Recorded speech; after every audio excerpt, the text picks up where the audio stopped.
తెనాలి పోలీసులు నడి రోడ్డు మీద ముగ్గురికి కోటింగ్ ఇచ్చడేమో కానీ ఏపీల పాలిటిక్స్ ఓ రేంజ్లో నడుతున్నాయి ఉల్లా. జగన్నాథ్ సారు దెబ్బలు తిన్నోళ్ళింటికి పరామర్శకని పోతే గంజాయి మామకు స్వాగతం అని ట్వీట్లు పెట్టి మరీ గాలి తీసిరు సైకిల్ పార్టీ వాళ్ళు. అగో అంటనే ఉన్న డిప్యూటీ స్పీకర్ రఘురామకృష్ణరాజు కూడా రానే వచ్చిండు. అందరికీ నమస్కారం. నమస్కారం సారు. ఈరోజు ఒక గమ్మత్తైన సంఘటన తెనాల్లో జరుగుతున్న సందర్భంగా ఒక మాట మాట్లాడాలనిపించింది. నాకు తెలుసు సారు ఇవాళ ఈ ముచ్చట చెప్తారని. ఒక అలవాటుగా మారిపోయిన ఆ దుండగులకి ఏ శిక్ష విధించినా తప్పులేదు, కానీ ఎగస్ పార్టీ వాళ్ళు తప్పు అంటారు కదా సారు. న్యాయం ధర్మం అనేవి కూడా వస్తూ ఉంటాయి. అధర్మం ఏం కాదు, అన్యాయం ఏం కాదు, కానీ డెఫినెట్గా చట్టానికి కాస్త వ్యతిరేకమే పబ్లిక్లో అలాగా చేయటం. అవు సారు, జగన్నాథ్ సారు గాలని పరామర్శించుడేంది? అసలు పబ్లిక్ ఏమనుకుంటారు అని కొంచెమన్నా ఆలోచన చేయొద్దా? ఈరోజు మరి అతనికి మద్దతు తెలియజేయటం కోసం సలహా చెప్పిర్రని మీరు అనుకుంటారు సారు. జగన్నాథ్ సార్ అనుకోవద్దా?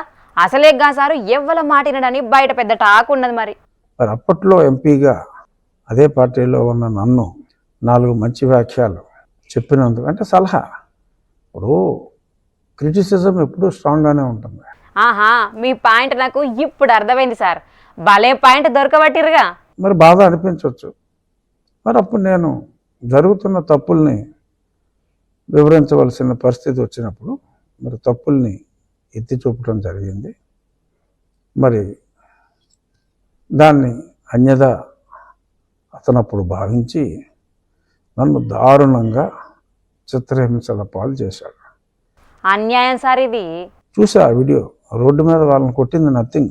120 నుంచి 125 సార్లు నన్ను 5 విడతలుగా ఆ సునీల్ కుమార్ గారు పంపించిన బ్యాచ్ కొట్టారు. నన్ను జగనే పురమాయించాడు, అందులో ఏం డౌట్ ఏమి లేదు.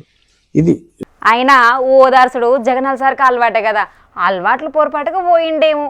అయినా ఓటు బ్యాంకు కావాలి కదా సారు. ఇప్పుడు ఎందుకు వచ్చిందంటే మరి దెయ్యాలు వేదాలు వల్లించినట్టు అన్యాయంగా నన్ను కొట్టారు.